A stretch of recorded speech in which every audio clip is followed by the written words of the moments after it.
अध्याय 5 यूक्लिड की ज्यामिति का परिचय। कक्षा 9। यहाँ ज्यामिति अंग्रेजी में उसका नाम है जियोमेट्री। ये दो शब्दों से मिलकर बना है, जियो और मीट्रीन। जियो का अर्थ होता है यहाँ पे भूमि या पृथ्वी, और मीट्रीन शब्द का अर्थ होता है मापना। इस प्रकार हम देखते हैं ज्यामिति, जिसका अंग्रेजी में नाम है जियोमेट्री। शब्द ज्यामिति जियोमेट्री यूनानी भाषा के शब्दों जियो और मीट्रीन से मिलकर बना है। जियो का अर्थ होता है पृथ्वी या भूमि और मीट्रीन का अर्थ होता है मापना। इस प्रकार ज्यामिति ज्योमेट्री का अर्थ हुआ भूमि मापना। इससे ऐसा प्रतीत होता है कि ज्यामिति का उद्गम भूमि मापने की आवश्यकता के कारण हुआ है। आइए हम आगे देखते हैं अध्याय 5 यूक्लिड की ज्यामिति का परिचय। यूक्लिड ने कुछ गुणों को बिना सिद्ध किए सत्य कथन मानने की कल्पना की। ये कल्पनाएं वास्तव में स्पष्टतः सर्वव्यापी सत्य थे। उन्होंने इनको दो वर्गों में विभाजित किया। ये वर्ग थे अभिगृहित और यानी एक्सियोम्स, दूसरा था अभिधारणा यानी पोस्टुलेट्स। हाँ, ये यहाँ देखेंगे हम। सर्वव्यापी सत्य का मतलब है जैसे पृथ्वी पश्चिम से पूर्व की ओर घूमती है, पेड़ से कोई फल गिरने पर जमीन पर ही गिरेगा। इस प्रकार की घटना प्रकृति में इनको सर्वव्यापी सत्य के रूप में लिया जाता है। तो हमें कोई भी प्रकृति की घटना होती है उसकी कल्पना करनी है। इन्हीं कल्पनाओं को यूक्लिड ने कहा कि कीजिए, और इनको दो भागों में विभाजित कर दिया, अभिगृहित और अभिधारणा। आइए हम देखते हैं अभिगृहित क्या है। अभिगृहित यानी एक्सियोम्स वे सामान्य अवधारणाएं यानी सामान्य कल्पनाएं जिन्हें प्रायः अभिगृहित कहा गया। वे थी जिन्हें निरंतर गणित में प्रयोग किया गया और जिनका केवल ज्यामिति से ही संबंध नहीं था, उसे हर प्रकृति में जितनी भी चीजें हैं उन सभी में प्रयोग किया गया। इस प्रकार की परिकल्पनाएं या कल्पनाएं या अवधारणाएं अभिगृहित कही जाती हैं। आइए हम देखते हैं अभिधारणाएं क्या होती हैं यानी पोस्टुलेट्स। यूक्लिड ने अभिधारणा शब्द का प्रयोग उन कल्पनाओं के लिए किया जो विशिष्ट रूप से ज्यामिति से संबंधित थी। ज्यामिति यानी गणित से ही संबंधित थी, गणित के क्षेत्र में ही प्रयोग करते थे, यानी ज्यामिति के क्षेत्र में ही प्रयोग करते थे। ज्यामिति के शब्द हम पहले पढ़ चुके हैं, भूमि का मापन। अभिधारणा यानी पोस्टुलेट्स एक क्रिया यानी वर्ब है। जब हम कहते हैं आइए अभिधारणा करें, तो इसका अर्थ है कि आइए विश्व में प्रेक्षित घटनाओं यानी विश्व में हम जितनी भी घटनाएं देखते हैं उनके आधार पर कुछ कथन कहें। इन कथनों की सत्यता या मान्यता की जांच बाद में की जाती है। यदि वह सत्य है तो उसे अभिधारणा के रूप में स्वीकृत कर लिया जाता है, यानी अभिधारणा के रूप में उसे मान लिया जाता है। अगर वो असत्य होती है तो अभिधारणा उसे नहीं माना जाता। यूक्लिड ने अपनी अभिधारणाएं और अभिगृहितों को देने के बाद, यानी अपनी कल्पनाओं को अभिधारणाओं और अभिगृहितों के रूप में देने के बाद इनका प्रयोग अन्य परिणामों को सिद्ध करने में किया। फिर इन परिणामों का प्रयोग करके उन्होंने निगमनिक तर्कण यानी डिडक्टिव रीजनिंग के द्वारा कुछ और परिणामों को सिद्ध किया। जिन कथनों या परिणामों को उन्होंने सिद्ध किया वे साध्य या प्रमेय या थ्योरम कहलाती थी। तो हमने कई प्रकार की थ्योरम सुनी है, जैसे थेल्स प्रमेय या थ्योरम, या त्रिभुज के तीनों कोणों का योग 180 होता है, इस प्रकार की थ्योरम। तो यूक्लिड ने अपनी परिकल्पनाओं या कल्पनाओं को अभिधारणाओं के रूप में कहा और अभिगृहितों के रूप में कहा। इन अभिधारणा और अभिगृहितों की सहायता से इन्होंने अन्य परिणामों को सिद्ध करने में किया इनका प्रयोग। फिर जो नए परिणाम आए उनका प्रयोग करके उन्होंने और अन्य नए परिणामों को सिद्ध किया। तो जिन कथनों को उन्होंने सिद्ध किया वे साध्य या प्रमेय कहलाए। उन्होंने अपनी अभिधारणा और अभिगृहितों की सहायता से और उन पर आधारित जो परिणामों के आधार पर अन्य परिणामों को सिद्ध किया वे थ्योरम या प्रमेय या साध्य कहलाते हैं। कुछ अभिगृहितों यानी एक्सियोम्स को बिना उनके दिए गए क्रम के नीचे दिया जा रहा है। यूक्लिड ने वैसे तो बहुत सारे अभिगृहित दिए थे, उनमें से कुछ मुख्य अभिगृहितों को यहाँ पे हम समझेंगे। अभिगृहित नंबर 1, वे वस्तुएं जो एक ही वस्तु के बराबर हो, एक दूसरे के बराबर होते हैं। इसका समझ लीजिए, वस्तुएं का मतलब बहुत सारी वस्तुएं जो एक तीसरी वस्तु एक ही प्रकार की वस्तु के बराबर हो, एक तीसरी एक ही प्रकार की वस्तु के बराबर है, वो सारी की सारी वस्तुएं आपस में बराबर होंगी। आइए इसको हम एक उदाहरण के रूप में समझते हैं। ए वस्तु पी वस्तु के बराबर है, बी वस्तु भी एक ही प्रकार की वस्तु पी वस्तु के बराबर है, सी वस्तु भी पी वस्तु के बराबर है। तो इसका मतलब ए वस्तु बी वस्तु और सी वस्तु आपस में बराबर होंगी। ये देखिए, ए यहाँ पे पी के बराबर है, सी भी पी के बराबर है, तो यहाँ पे ये आपस में तीनों ए बी सी बराबर होंगे। यही इस अभिगिरी का मतलब है। आइए हम दूसरा अभिगिरी देखते हैं। यदि बराबरों को बराबरों में जोड़ा जाए तो पूर्ण भी बराबर होते हैं। आइए इसको उदाहरण के तौर पर समझते हैं। यहाँ हम देखते हैं ए और बी वस्तु बराबर हैं, तो यहाँ हम देखते हैं इसमें बराबर जोड़ दिए, बाएं पक्ष में 5 जोड़ दिए, दाएं पक्ष में 5 जोड़ दिए। यहाँ जो पूर्ण शब्द प्रयोग किया गया है वो इसके लिए प्रयोग किया गया है। पूर्ण जोड़ने के बाद कोई चीज पूर्ण हो जाती है या बढ़ जाती है, तो ये पूर्ण शब्द इसके लिए प्रयोग किया गया। यानी यहाँ देखिए, तो ये पूर्ण और ये भी पूर्ण, तो पूर्ण आपस में बराबर होते हैं। इसका मतलब है बराबरों में बराबरों को जोड़ा जाए, बराबरों को बराबरों में जोड़ा जाए। तो यहाँ बराबर कौन थे? ए और बी पहले से बराबर थे, इसमें बराबर राशि दोनों तरफ जोड़ दी, तो जो आंसर आया, योग आया या पूर्ण आया, पूर्ण, तो वो भी आपस में बराबर होंगे, वो भी आपस में बराबर होंगे। आइए हम तीसरा अभिगिरी देखते हैं। दूसरा अभिगिरी जोड़ से संबंधित है, तीसरा अभिगिरी घटाने से। यदि बराबरों को बराबरों में से घटाया जाए तो शेषफल भी बराबर होंगे। ये एग्जाम्पल वही है। यहाँ देखिए, ए वस्तु बी वस्तु के बराबर है, तो यहाँ पे देखिए बराबर घटा दिए गए हैं, तो जो शेषफल आएगा, ये देखिए, ये शेषफल, कोई चीज किसी में से घटती है तो शेषफल ही तो होता है, कोई चीज किसी में से घटती है तो शेषफल होता है, तो शेषफल भी बराबर होंगे। चौथा अभिगिरी देखते हैं। वे वस्तुएं जो परस्पर संपाती हों एक दूसरे के बराबर होती हैं। आइए हम इसको एक उदाहरण से देखते हैं। मान लो ये 2 सर्कल या वृत्त हैं, ये एक दूसरे के संपाती हैं, तो देखते हैं हम। देखिए, जब एक वस्तु दूसरे को बिल्कुल ढक लेती है तो इस प्रकार की वस्तुओं को हम संपाती कहते हैं, तो संपाती वस्तुएं होती हैं। आइए हम अगला अभिगिरी देखते हैं। अभिगिरी नंबर 5, पूर्ण अपने भाग से बड़ा होता है। देखिए, मैंने एक स्क्वायर ले लिया, वर्ग ले लिया है, ये पूर्ण वर्ग है। अब देखते हैं, हम इसमें से एक टुकड़ा अलग कर देते हैं, यानी पूर्ण अपना भाग से, ये जो वर्ग था उसमें से एक टुकड़ा काट दिया, टुकड़ा का मतलब भाग। तो यहाँ हमें स्पष्ट है कि जो ये बड़ा वर्ग है, ये अपने भाग इससे बड़ा है, तो इससे आपको स्पष्ट हो गया होगा। आइए हम अगला देखते हैं। अभिगिरी नंबर 6, एक ही वस्तुओं के दुगने परस्पर बराबर होते हैं। यहाँ हम देखते हैं 2 वस्तुएं, एक ही वस्तु का मतलब बराबर, यहाँ 2 वस्तुएं बराबर हैं तो इनके दुगने भी बराबर होंगे। अभिगिरी 7 देखते हैं। इसके अनुसार एक ही वस्तुओं के आधे परस्पर बराबर होते हैं। देखिए, एक ही वस्तुओं का मतलब बराबर वस्तुओं, इनके आधे का मतलब 1/2 बराबर होते हैं। अब अंग्रेजी में, यहाँ पे अंग्रेजी में 6 और 6 नंबर के अभिगिरी को, 7 नंबर के अभिगिरी को तो थोड़ा अलग तरीके से दिया गया है। उसमें दिया गया है वस्तुएं जो एक ही प्रकार की वस्तुओं के दुगने के बराबर, जैसे एक ही प्रकार की वस्तु के दुगने के बराबर है। और मान लीजिए बी वस्तु है, वो एक ही वस्तु के दुगने के बराबर है, तो ये आपस में बराबर होंगी। बस अंग्रेजी इंग्लिश मीडियम की बुक में इस प्रकार से दिया गया है, तो अलग ना समझें। इसी प्रकार इस वाले में भी दिया गया है 7वें अभिगिरी में, वे वस्तुएं जो किसी एक ही प्रकार की वस्तु के आधे के बराबर है।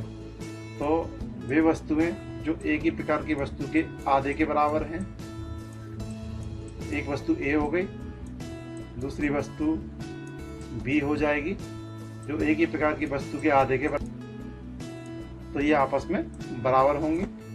ये किस प्रकार बराबर हो गई? ये देखिए, अभिगिरी 1 का प्रयोग करने पर भी इस परिणाम पे हम पहुंच सकते हैं कि वे वस्तुएं जो तीसरी किसी एक ही प्रकार की वस्तु के बराबर है तो आपस में बराबर होंगी। तो बात वही है।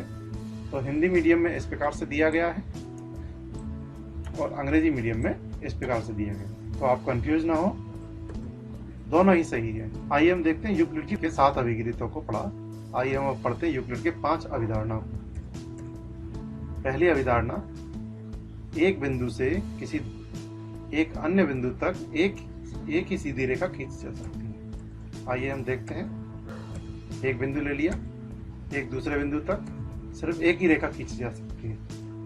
इस अभिधारणा का मतलब ये है।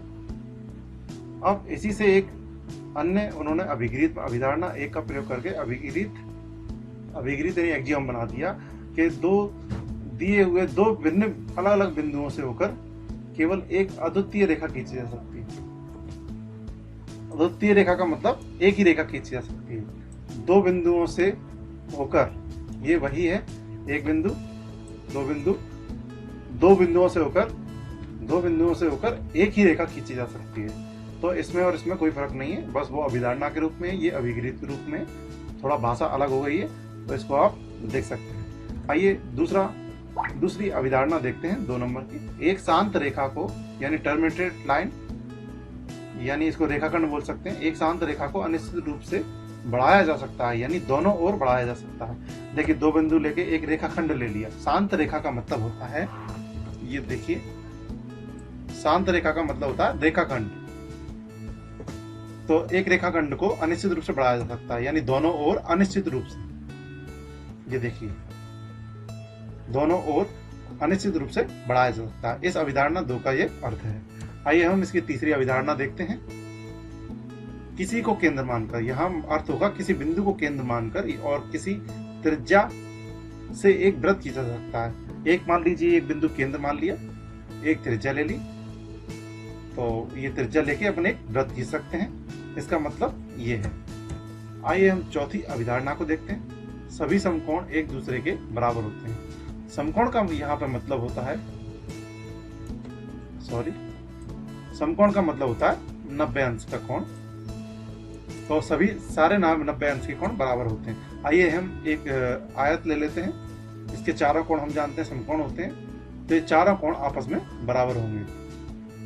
बस ये चौथी अभिधारणा का मतलब है। आइए हम इसकी 5वीं अवधारणा है। 5 अवधारणाओं में से 5वीं अवधारणा को देखते हैं। अभिधारणा नंबर 5, ये महत्वपूर्ण है। यदि एक सीधी रेखा 2 सीधी रेखाओं पर गिरकर अपने एक ही ओर के अंतःकोण इस प्रकार बनाए कि इन दोनों कोणों का योग मिलकर 2 समकोण यानी 180 से कम हो, तो वे दोनों सीधी रेखाएं अनिश्चित रूप से बढ़ाए जाने पर उसी ओर मिलती हैं जिस ओर ये योग 2 समकोणों से कम होता है। मैं आपको चित्र के द्वारा समझा देता हूँ। मान लीजिए 2 रेखाएं हैं, इन पे एक सीधी रेखा गिरती है। देखिए आप, एक सीधी रेखा, इसके बारे में बात हो रही है, ग्रीन लाइन के बारे में। 2 सीधी रेखाओं पर, इस वाली रेखा और इस वाली रेखाओं की बात हो रही है, गिरकर अपने एक ही ओर के अंतःकोण, एक ही ओर के 2 अंतःकोण, 2 अंतःकोण का मतलब ये वाला कोण और ये वाला कोण, इन दोनों कोणों की बात हो रही है। इस प्रकार बनाएं कि इन दोनों कोणों का योग मिलकर 180 से कम हो। देखिए, 2 समकोण का मतलब होता है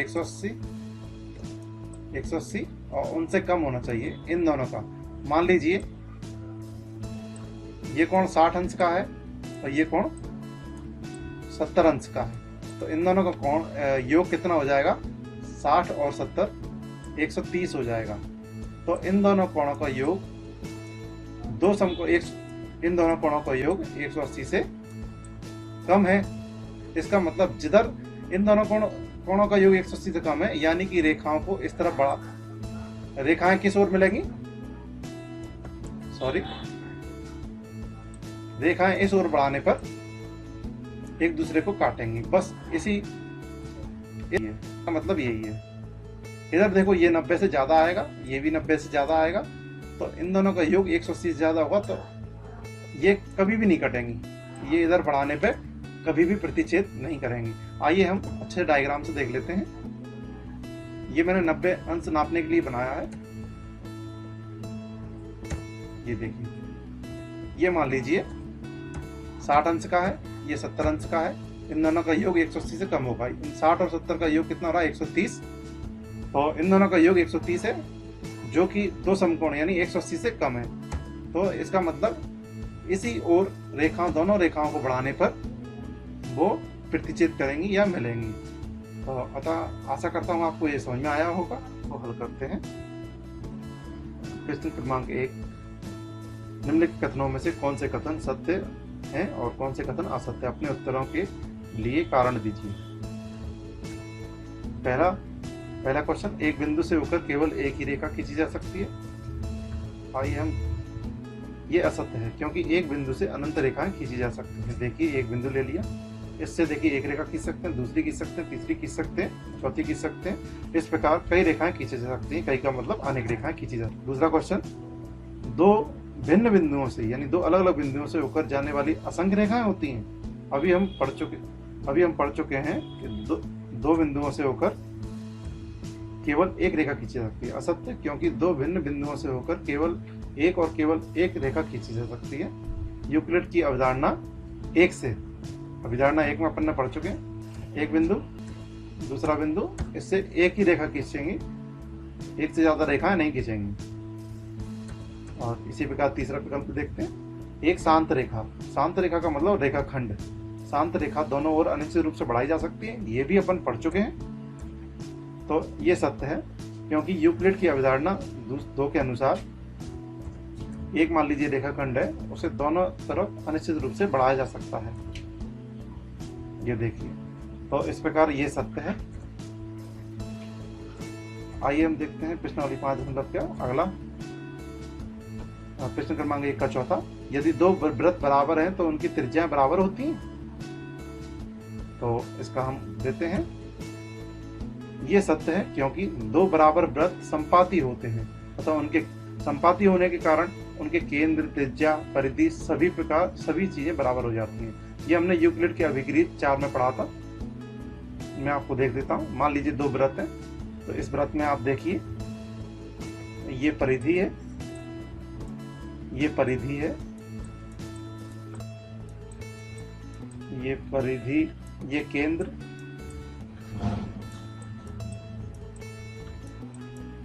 ये केंद्र, ये त्रिज्या,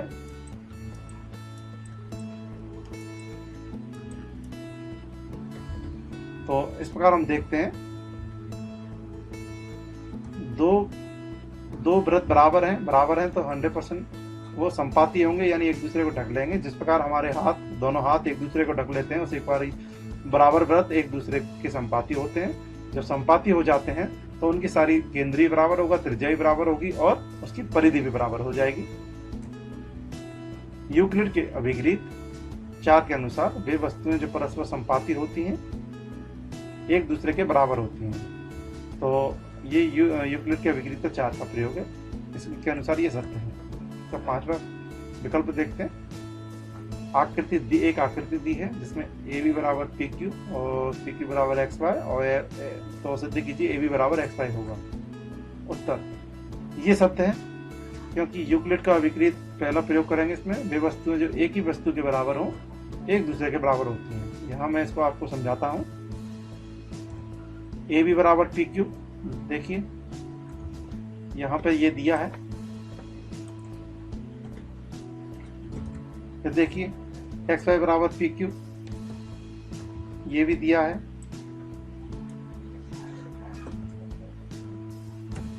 तो ए बराबर एक्स वाई, ये हम पढ़ चुके हैं। अलग अलग वस्तु हैं, जैसे यहाँ पे ए भी पी क्यू के बराबर है और एक दूसरी अलग वस्तु है वो भी पी क्यू के बराबर है, तो ये आपस में बराबर होंगी। ये हम यूक्लिड के अभिक्रित 1 में पढ़ चुके हैं। तो ये वस्तुएं आपस में बराबर होंगी। इस प्रकार ये भी क्वेश्चन नंबर 1 का 5वां भी सत्य है। क्वेश्चन नंबर 2 5 प्रश्नावली का, निम्नलिखित पदों को परिभाषित करना है, परिभाषा देनी है इन सभी की। इनमें से कुछ ऐसे पद हैं, आपको इनमें से कुछ ऐसे पद मिलते हैं जिन्हें परिभाषित करने की आवश्यकता है। क्या आप इनकी परिभाषित कर पाएंगे? तो आइए हम देखते हैं। समांतर रेखाएं, समांतर रेखाएं वे दो रेखाएं जिनके दोनों सिरे अनिश्चित रूप से बढ़ाए जाने पर एक दूसरे को कभी नहीं काटती, समांतर रेखाएं कहलाती हैं और उनके बीच की दूरी हमेशा बराबर रहती है। देखिए एक रेखा ले ली मैंने, ये दूसरी रेखा ले ली है। इन दोनों रेखाओं को दोनों तरफ एक ओर बढ़ाने पर ये नहीं काट रही हैं और दूसरी ओर बढ़ाने पर भी एक दूसरे को नहीं काट रही हैं। इस प्रकार यहाँ पर ये दोनों रेखाएं समांतर रेखाएं कहलाती हैं। इन दोनों के मध्य की दूरी यानी बीच की दूरी हमेशा हर जगह बराबर रहती है। ये दोनों रेखाओं के बीच की लंबवत दूरी बराबर होती है। ये इन समांतर रेखाओं का गुण होता है। अब पढ़ेंगे लंब रेखाएं। जब दो रेखाएं एक दूसरे से 90 अंश का कोण बनाती हैं, परस्पर लंब रेखाएं कहलाती हैं। देखिए, दो रेखाएं लंबवत ले ली हैं, इनके मध्य में 90 अंश, चूंकि ये एक दूसरे के ऊपर खड़ी हुई हैं यानी कि 90 अंश का कोण बना रही हैं। ये देखिए 90 और ये भी 90, ये भी 90 और ये भी 90।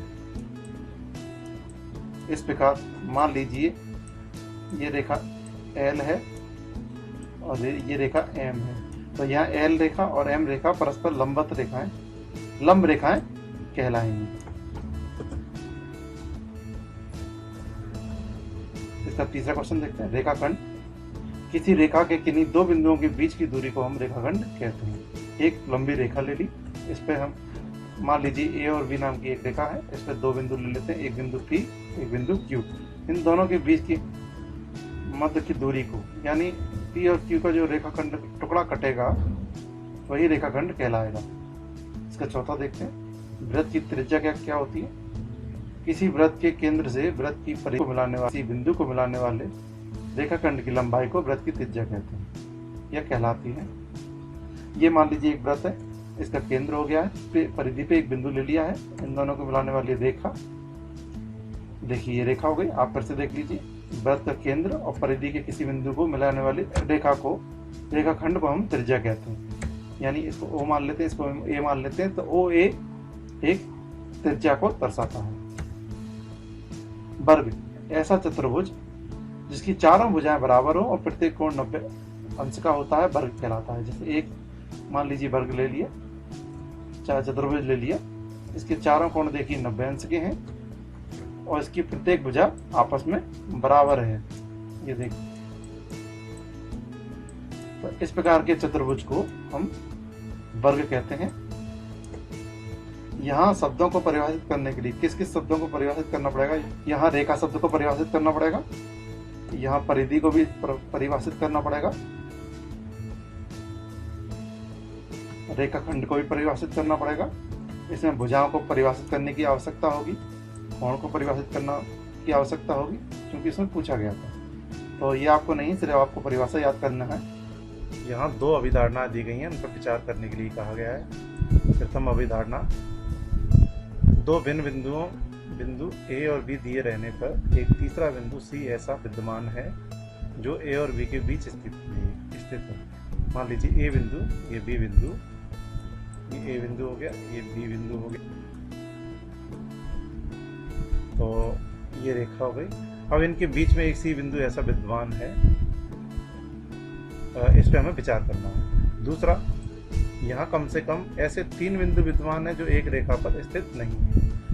इसका मतलब है कि दो बिंदु तो हमेशा एक ही रेखा पर होंगे ही होंगे। दो बिंदुओं से कभी भी हम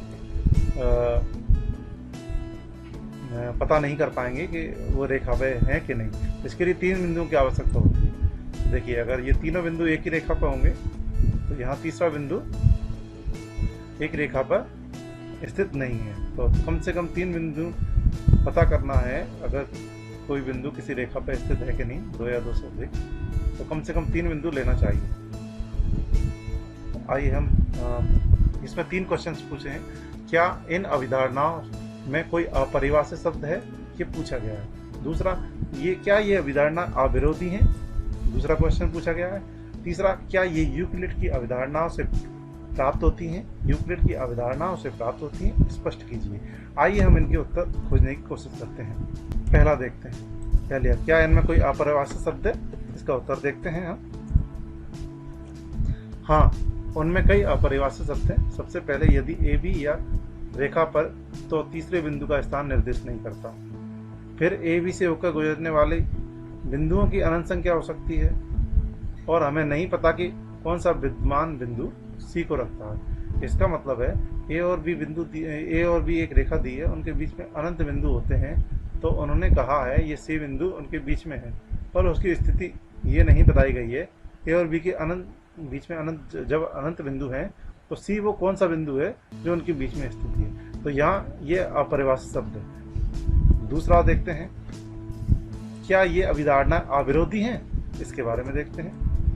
हाँ, अभिधारणाएं अविरोधी हैं, क्योंकि दो अलग अलग बिंदुओं के बीच एक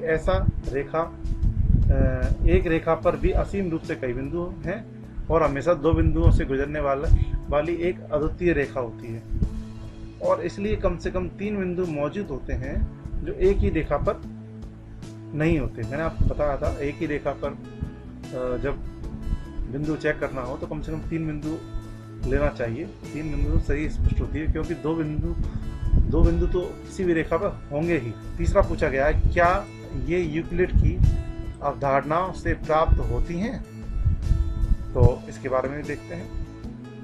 नहीं, ये यूक्लिड की अभिधारणाओं का पालन नहीं करते, लेकिन वे अभिगृहित यानी एक्सियोम्स का अनुसरण करते हैं। इस प्रकार यह क्वेश्चन समाप्त हुआ। हमारी 5.1 का प्रश्न नंबर 4। यदि दो बिंदुओं ए और बी के बीच एक बिंदु सी ऐसा स्थित है कि ए सी बराबर बी सी है, तो सिद्ध कीजिए ए सी यानी एक आकृति खींचकर इसे स्पष्ट कीजिए। आइए हम इसका चित्र बना लेते हैं।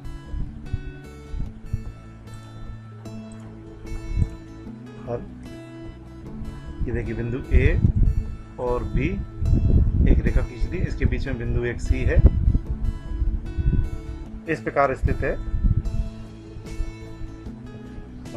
यहाँ देखिए ये चित्र बन गया है। ए और बी के बीच में बिंदु सी स्थित है, इस प्रकार स्थित है कि ए सी बराबर बी सी, यानी कि ये मध्य बिंदु है, ए सी बराबर बी सी। तो अब हम देखते हैं, ए सी बराबर बी सी हमको दिया है। अब यहाँ दोनों पक्षों में, यहाँ लिखना पड़ेगा दोनों पक्षों में ए सी जोड़ने पर। ये देखिए यहाँ पे ये दिया गया था ए सी बराबर बी सी, ये यहाँ पे उतार लिया है। इसमें देखिए दोनों पक्षों में हम यहाँ पे ए सी जोड़ देंगे। ये कौन से अभिगृहित से था? जो यदि बराबर में बराबर जोड़ा जाए वाला नियम से। देखिए आप, ये बहुत सारे अभिगृहित मैं आपको बता देता हूँ। ये देखिए, हमने कई सारे अभिगृहित पढ़े थे। ये इसमें कौन सा अभिगृहित लग रहा है? देखिए, यदि बराबरों में अभिगृहित 2, यदि बराबरों में बराबर जोड़ा जाए, इस तो हमने क्या जोड़ा है इसमें? देखिए ए सी और ए सी जोड़ा गया है। तो ये कौन से नियम से है भाई? ये देखिए, ये अभिगृहित 2 से। तो यहाँ पे हम लिख देंगे, ये देखिए, यूक्लिड के अभिगृहित 2 के अनुसार यदि बराबरों को बराबरों में जोड़ा जाए। तो यहाँ दोनों पक्षों में हमने ए सी को जोड़ दिया गया है। आइए देखते हैं फिर, यहाँ 2AC, यहाँ पे 1 मानेंगे और यहाँ पे 1 मानेंगे, तो ये 2AC हो जाएंगे। देखिए 2AC हो गए। अब यहाँ पे हम देखते हैं AC, ये AB बराबर, देखिए AB, ये बड़ा टुकड़ा कितना है इसमें? AB है। तो AB किसके बराबर होगा? AC plus BC। तो यहाँ देखिए, ये sorry BC plus AC, BC plus AC, BC plus AC का मान AB है। तो BC प्लस AB को हटा के हमने यहाँ पे AB लिख दिया है। तो वही हम देखेंगे अब, चूँकि AC प्लस BC बराबर AB है, क्योंकि अब यहाँ देखते हैं, ये अभिगृहित लगा दिया है इसमें, समपाती वाला ये अभिगृहित है, अभिगृहित नंबर 4। क्योंकि ये बड़ा टुकड़ा, देखिए बड़ा टुकड़ा और ये दोनों छोटे टुकड़े 2 जोड़ के बनाएंगे, ये दोनों समपाती हैं।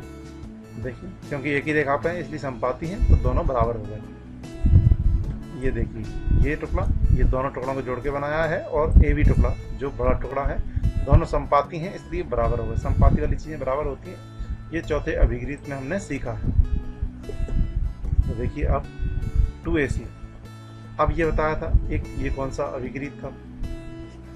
ये अभिगृहित था क्योंकि यूक्लिड के अभिगृहित 7 के अनुसार एक ही वस्तुओं के आधे परस्पर बराबर होते हैं। तो यहाँ हम देखते हैं ये पुराना है।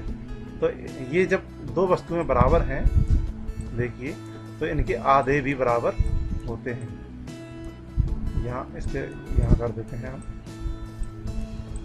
ये देखिए, ये अभिग्रीत ये कहता है एक ही वस्तुओं के आधे परस्पर बराबर होते हैं। तो यहाँ यूक्लिड के 7वें अभिग्रीत से हमें पता पड़ गया कि एक ही वस्तु के आधे बराबर होते हैं। तो हमने इसका आधा कर दिया। अब देखिए, ये 2 से 2 कैंसिल हो जाएगा और इसमें कुछ नहीं होगा। तो हमें क्या प्राप्त होता है, देखिए यहाँ देखिए 2 से 2 कैंसिल हो गया, तो हमें AC बचा हमारे पास, और इधर का ऐसा का ऐसा। बस यही हमको प्रूव करना था, सॉरी, यही हमको सिद्ध करना था।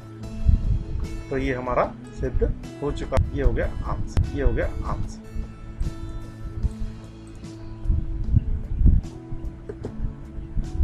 प्रश्न नंबर 5।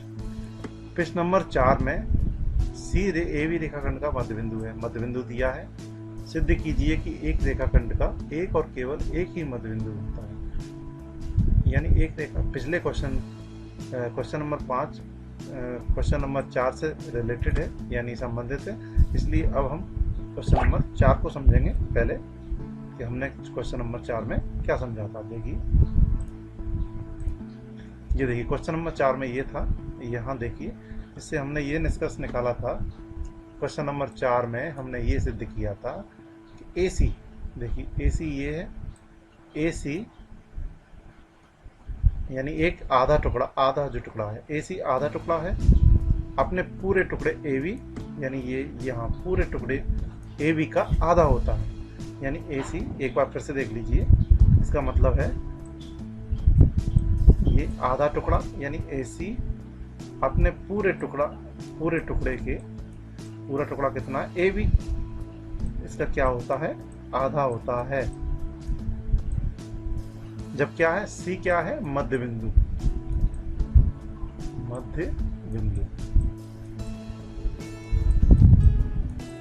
क्वेश्चन नंबर 5 में ये मध्य बिंदु दिया है। तो इस प्रॉपर्टी का हम प्रयोग करेंगे। अगर ये मध्य बिंदु होगा तो यहाँ से यहाँ तक की दूरी लेंगे और फिर पूरी दूरी का आधे के बराबर उसको रख देंगे। ये हम प्रश्न नंबर 5 में इसको इस्तेमाल करेंगे, इसलिए आपको समझाया है।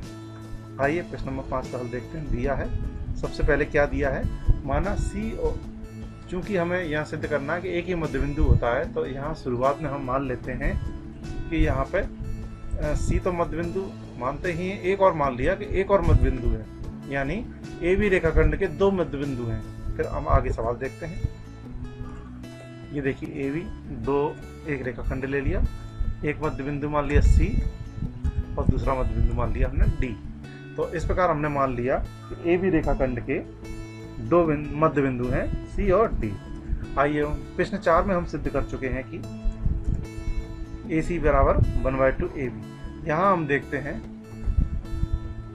मैंने आपको बताया था अभी, अगर C को मध्य बिंदु माना जाए, तो मैंने बताया था अभी आपको ऊपर वाले में, ये आधा टुकड़ा पूरे टुकड़े का आधा होता है। तो यहाँ आधा टुकड़ा ये हो जाएगा, तो क्या हो जाएगा, देखिए AC बराबर, बड़ा टुकड़ा कितना है, AB, पूरा टुकड़े का आधा होगा, तो AB का ये आधा हो जाएगा। ये हमने यहाँ पे सीखा था ऊपर। तो इस प्रकार ये इक्वेशन बन गई। AC यानी A से C तक का टुकड़ा अपने पूरे टुकड़े का आधा होता है यदि C मध्य बिंदु है। इसी प्रकार अब आगे देखते हैं। चूंकि C रेखा खंड AB का एक मध्य बिंदु है, ये लिख लिया, इस कारण से ये आया। अब देखिए क्या होगा।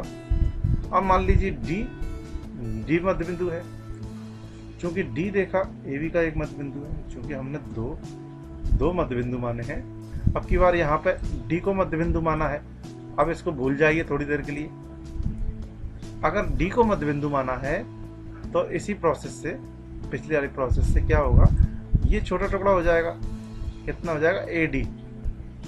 ये पॉइंट D है, तो इसमें हो जाएगा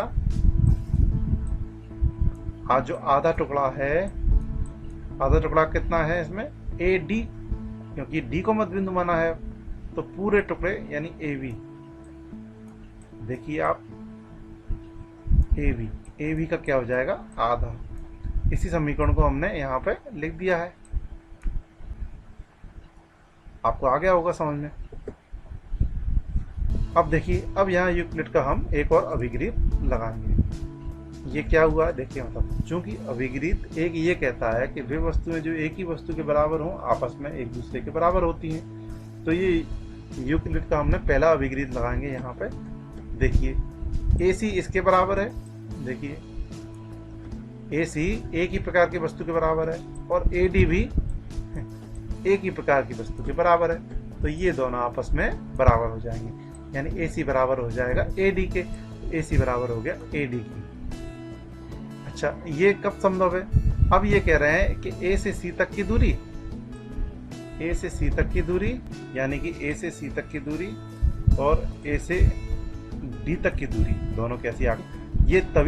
ये तभी संभव है जब ये दोनों C और D एक ही जगह पे हो। C वाला पॉइंट भी, देखिए C वाला पॉइंट भी यही ही हो और D वाला भी पॉइंट यही हो, तभी यहाँ से A से C तक की दूरी और A से D तक की दूरी बराबर आएगी। जब ये C और D एक ही जगह पे होंगे, एक ही जगह का मतलब संपाती होंगे, और जैसे ही संपाती हो जाएंगे तो वो एक ही बिंदु हो जाएंगे। इस प्रकार ये प्रूव हो जाएगा कि A और B का मध्य बिंदु हमेशा एक ही होता है, एक ही बिंदु होता है, एक से ज़्यादा मध्य बिंदु नहीं होते। अगर एक से ज़्यादा मध्य बिंदु होते हैं तो वो संपाती हो जाते हैं और एक ही बिंदु हो जाते हैं। इस प्रकार हम कह सकते हैं कि हाँ, ये तभी संभव है जब बिंदु C और D बिंदु संपाती हो, अर्थात एक ही बिंदु हो। इस प्रकार अतः हम कह सकते हैं कि एक रेखा खंड का एक और केवल एक ही मध्य बिंदु होता है। आइए हम अगला क्वेश्चन देखते हैं, प्रश्न नंबर 6। आकृति 5.10 यदि AC बराबर BD हो तो सिद्ध कीजिए AB बराबर CD। आइए हम इसका हल देखते हैं। ये प्रश्न दे दिया है, ये क्वेश्चन में ही दिया है चित्र। AC बराबर BD, यहाँ जो दिया गया है देखिए, AC ये दूरी AC बराबर BD, ये देखिए,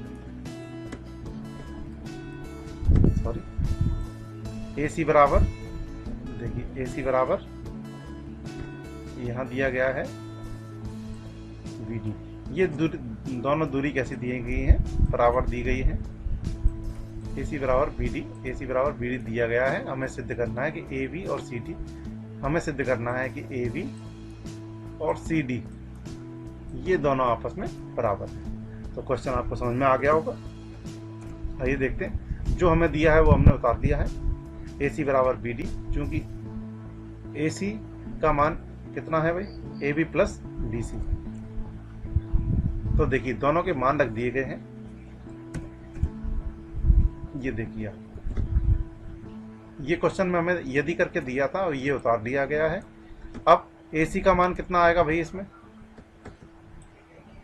AC का मान, AC दो टुकड़ों के बराबर है, AC का मान आएगा AB प्लस BC। तो यहाँ AC का मान रख दिया है AB प्लस BC, AC की वैल्यू यहाँ पे रख दी है। देखिए AC बराबर कितना है?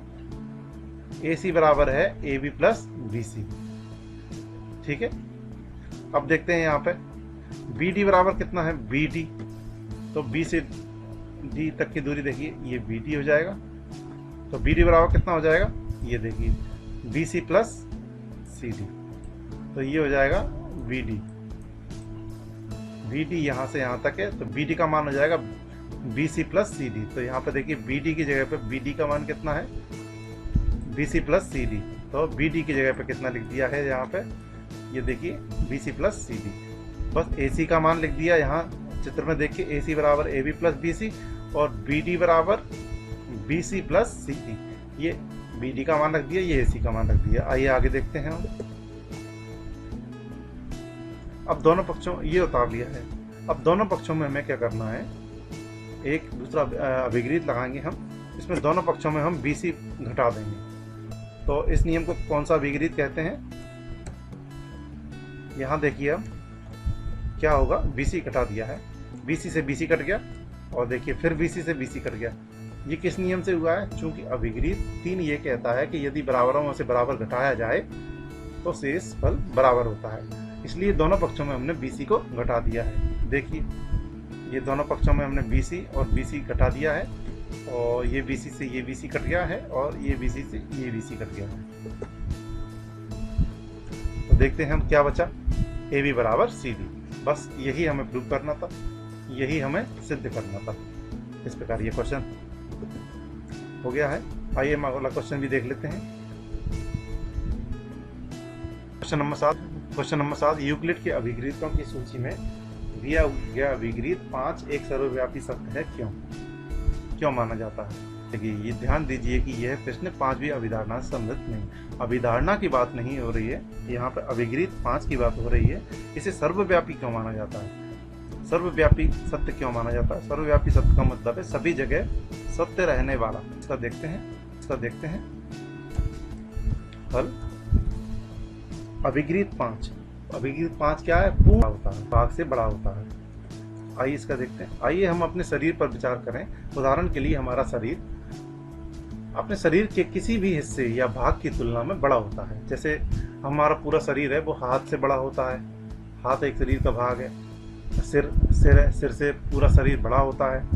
तो इस प्रकार संसार में इसका कोई विरोधी निकाय नहीं है, यानी इस वाक्य को झूठा साबित करने वाला कोई भी दूसरा वाक्य नहीं है, यानी कोई भी विरोधी निकाय नहीं है। इसलिए एक सत्य सार्वभौमिक सत्य माना जाता है। संसार की किसी भी वस्तु के लिए, किसी भी परिघटना के लिए ये अभिगृहित 5 सत्य पाया गया है। इस प्रकार हम कह सकते हैं ये एक सर्वव्यापी सत्य है।